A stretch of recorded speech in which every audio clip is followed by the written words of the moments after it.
салом алейкум аки бахтиёр. Алейкум салом. Дар ин бисёр хурсандам ки шумо омадед.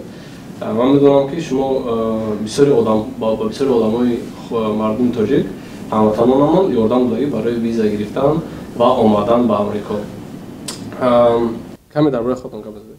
Ташаккур Қосимҷон, як бори дигар барои таклифатон. Бисёр хурсандам ки шумо ин наврро карда истодаед. боварӣ дорам ки ин навор фоидабахш мешавад барои ононе ки тамошо карда истоданд. умуман Амрико ман якум бор соли 2006 бо барномаи табодули юграт омада будам. аз ҳамон вақт таҷрибае ки ман гирифтам, мана зиёда аз 15-16 сол боз иборат аст.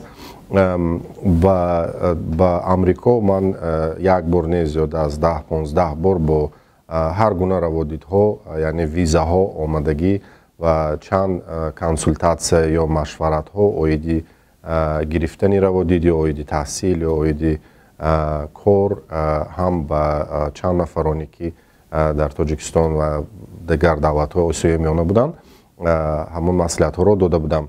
ва имрӯз бисёр хурсанд ҳастам ки метавонам ҳамон таҷрибаро ба ононе ки мана тамошо карда истоданд гузорам. бори дигар ташаккур. номи ман чӣ хеле ки гуфтем Бахтиёр, ман зодаи шаҳри Хуҷанд ҳастам ва ҳозир дар Амрико дар штати Вирҷиния зисту зиндагонӣ мекунам. ду фарзанд дорам ва оила ҳам дар ҳамин ҷо ҳаст. Якум савол, гуногунии визаҳо барои омадан ба Амрико, кадом гуна виза бисёртар тоҷикон мегиранд? Аввал дар бораи гуногунии визаҳо барои омадан ба Амрико гап бизанед. Ташаккур Қосимҷон. гап дар сари он аст ки умуман раводид ин як намуди иҷозатнома барои ворид шудан дар як давлат аст. раводидҳое ки барои Амрико омадан ҳаст, гуногунишон бисёр аст.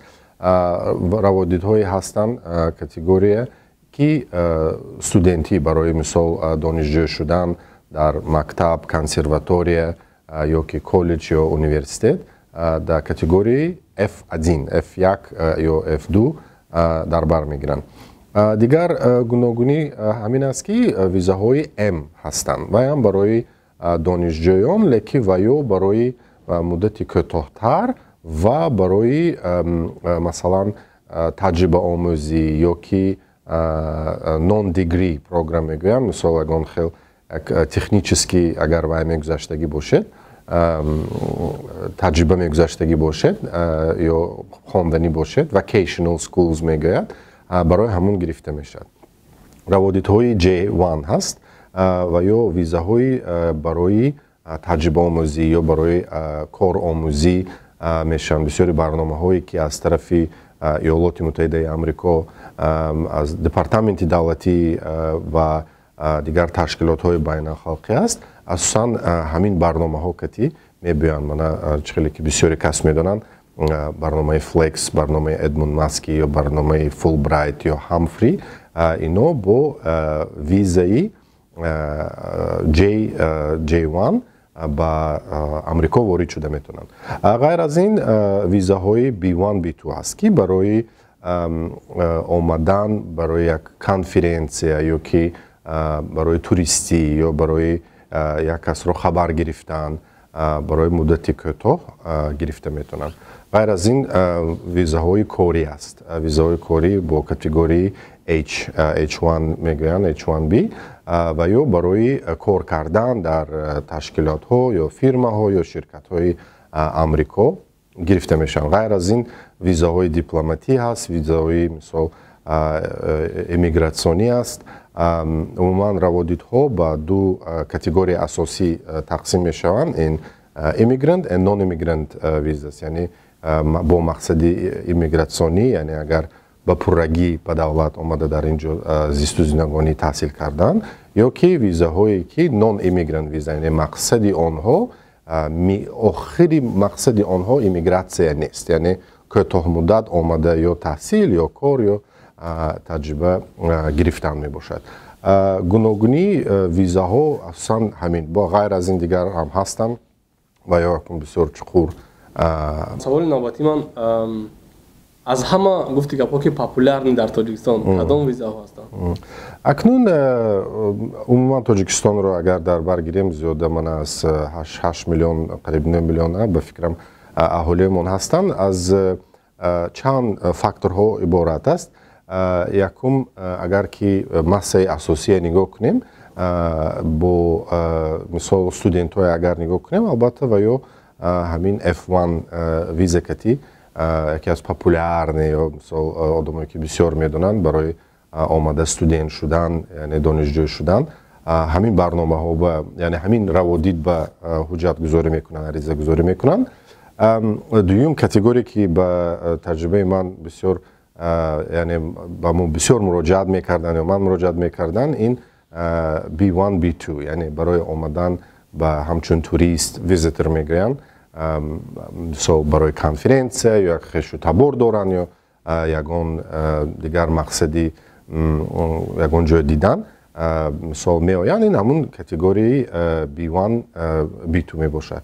баъд сеюм категория ин аллакай манин барномаҳое ки бо аз тарафи давлати худи амрико молиягузорӣ карда мешавад ин категорияҳои ҳамин J1 J2.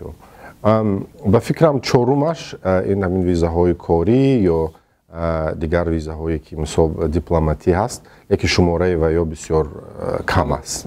ҳамин се ба фикрам се намуди се популярне гуфти шумо ки раводидҳо ҳозираш ба ҳамин мебошад аст. B1 B2 and J1. бале бале студент турист таҷрибаомӯз.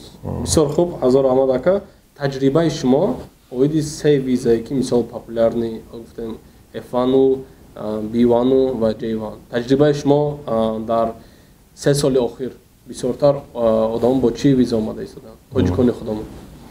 акнун ба ман бисёр наздиктараш F1 F2 мебошад балки дар ҳамин соҳа чанд соли таҷрибаи корӣ дорем ва бисёр одамон муроҷиат мекарданд барои мисол машварат яъне консултатсия гирифтан бо аз мана интернет аз ҳар гуна сомонаҳое ки мисол расмӣ ҳастанд департаменти давлатӣ ё ки фарз кардем сафорати амрико мисол аз сомонаи расмӣ маълумоти зиёдтарро гирифта мешавад оиди рақам яъне кадомаш бисёртар аст лекин хеле ки ман гуфтам бо таҷрибаи ман ин ҳамин раводидҳои яъне визаҳои F1 мебошад бисёртар одамо гирифтанд лекин дар ин ҷо ҳам як гала нюанс ҳаст яъне як намуди ҳуҷҷатҳое ки мисол шумо бояд тайёр кунед ва кунед аз сабабе ки бисёри акнун бисёре кас мегӯяд ки ҳа амрико маблағ дар дарахтҳо овехта шудагӣ мисол тафаккури бисёри ҳамватанонамон ба фикрам ҳамин аст ки амрико бисёр осон аст яъне инҷа ҳама мешунавад ки як кас муваффақ шудааст маблағи зиёд дорад балки инҷа чанд бо факторҳо аст ба фикрам ин мавзӯъ як мавзӯи бо як 4-5 соата мебошад леки кӯтоҳ карда гӯям ки аз ба фикрам рӯи ҳамин тафаккурҳое ки дар ин ҷо мисол бисёр имкониятҳо ҳаст ман медонистагим ва шунидагим бисёри нафарҳо ба раводиди яъне визаи B1 B2 муроҷиат мекунанд ва метонем ин бо статистикаро ҳам аз яъне рақамҳоро аз интернет яъне аз сомонаҳои расмӣ дастрас кунем лекин ба фикрам бисёри тоҷикҳо ҳамин чизба вай мекунанд ва муроҷиат мекунанд ва ман чанд соли охир ҳам шунидам ки раводидҳо ин пеш аз коронавирус яъне пеш аз зиёди онҳо рад карда мешаванд барои чӣ барои он ки ҳама мехоҳад ки як давлати бештар бомада ё як мисол имконияти беҳтара дида дарк карда ҳамунҷа ба ҳуҷҷатгузорӣ кунад ва ҳамин раводид як раводиди ба фикрам популяр шуд лекин на ба ҳама кас ин раводид дода мешавад ҳамчун аризадиҳанда ту бояд чӣ ки рӯсҳо мегӯянд доказат кунӣ яъне нишон диҳӣ ки ту мақсади асосии ту дар амрико истодан нест балки ҳамун як мақсаде ки ту дорӣ яъне омадан ба тамошо ё конференсия ё як намуди бо мана лечение ваям мебиён барои ягон клиникаҳое дидан ва кардан ҳамин як се-чор субкатегорияам ба фикрам дорад. аз ҳамин сабаб ба фикри ман зиёдтар ҳамун чиз ба муроҷиат кардан. леки умуман мана баъди чанд маъракаҳое ки дар амрико шуданду дар умуман ваи агар сиёсие бинем дар ҳама давлатҳо намуди яъне шумораи раводиддиҳӣ ба фикрам камтар шуд. бо озмун яъне як конкурса инам як намуди мисол компетитив аст яъне бисёр мушкил аст яъне ту бояд чанд маёша гузарӣ ҳамунам ба фикрам мушкилтар шуд на ҳама гирифта метавонад.